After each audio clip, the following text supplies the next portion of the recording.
Man, there are so many airplanes today. Trying to record a video. So a couple weeks ago, I did a video sort of talking about production and scheduling, and I was trying to figure out at the time how I could approach development with the limited time that I have now. You know, I've taken on some extra responsibilities, and I don't have as much time to focus on developing Gunmetal Arcadia as I've had in the past. And last week I sort of had an idea on how I could maybe tackle this problem, and I'm pretty excited about it, so I'm going to be talking about that in this video, and then also in the next week's blog, which will already be up by the time you're seeing this. So basically what I realized is I've been feeling like I don't really have time to dig into solving some of the unsolved problems for things like, you know, random level generation and stuff like that. But what I do have time for is like creating new content. You know, I can do some pixel art for enemies and weapons, and you know do some design for those sorts of things. And what I realize is that can get me closer to shipping a different game. Like, that can get me closer to shipping something that isn't Gunmetal Arcadia, but could be a fun game in its own right. And where I landed with this is Gunmetal Arcadia is not going to change. Like, that game is still going to be the thing that I've been promising since, you know, last year. And hopefully its schedule won't be, you know, severely impacted by any of these ongoing decisions. But what I'm going to do is I'm actually going to make a separate game set in the Gunmetal Arcadia universe first.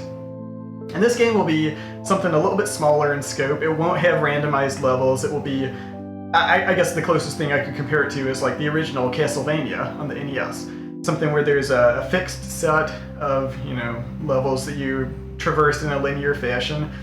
And it's a little bit smaller in scope, but it will still have the same, you know, great moment-to-moment gameplay that I've been focusing on in Gunmetal Arcadia over, you know, the last few months. And what's really appealing about this from the production from the production side of things is like there won't really be any work lost or gone to waste here. Like, everything that I do in the interest of this new game will also serve Gunmetal Arcadia, because there can be some overlap in content there for things like, you know, enemies and weapons and bosses and that sort of stuff. So it will be, fundamentally, it will be a different type of game, but it will share enough content that I can each game can benefit from the other. Hopefully without, you know, impacting the schedule of either one. And from the player side, that adds more value in, you know, without like pushing the game out further. Like, hey, it's another game. It's a different type of game, but it's something that each one can complement the other. So I'm excited about that promise. Hopefully, as I start digging into development on this, it will pan out the way I'm thinking. Something this will also let me do is let me play around a little bit with launching a game at a lower price point. That was something I was thinking about earlier this year when I, you know, dropped the price on Superwind by $5 across the board, and I was able to, you know, get some data from that, but it wasn't exactly the same as seeing, you know, what it would look like to launch a completely new game at a lower price. But yeah, so I'll be able to get some data on that. I'm thinking this new game would be definitely in the like sub $5 category, maybe as low as like $1.99, $2.99. And that should hopefully feel like an appropriate price point for what the scope of this game will be, and make it clear too that there is a clear delineation between this new game, this prequel game, and Gunmetal Arcadia, the roguelike. So hopefully that's clear. But yeah, it's sort of it's a good like low risk opportunity to do that, because you know, I've been thinking about like launching a game at a low price for a while, but I'm like, well, I don't want to launch Gunmetal Arcadia at $2 because it's not a $2 game. I've been thinking of it more as like, you know, a $15 game or something like that.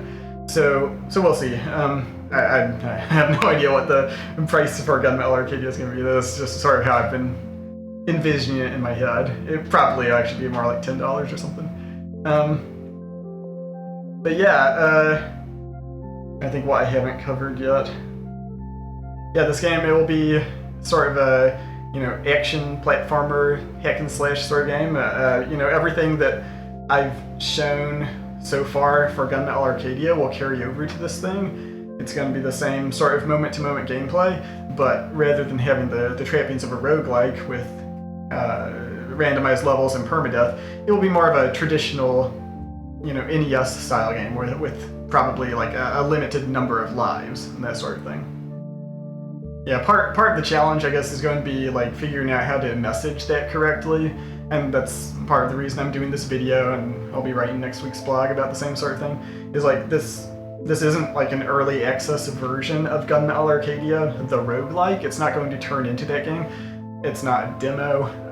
It's a separate standalone product that's going to be set in the same universe, and it's going to be sort of a prequel, something that hopefully the two games can complement each other. You could play prequel first and then play the roguelike, or vice versa. I haven't yet figured out what this game is going to be called. I'm imagining it would be something that fits the format of like Gunmetal Arcadia subtitle. So what I've done is I've put together a survey, and you can find that in the links below this video. I put up a few suggestions on things that I think might be appropriate, but you can also write in your own answer. And, maybe I'll choose the best one from there. We'll see.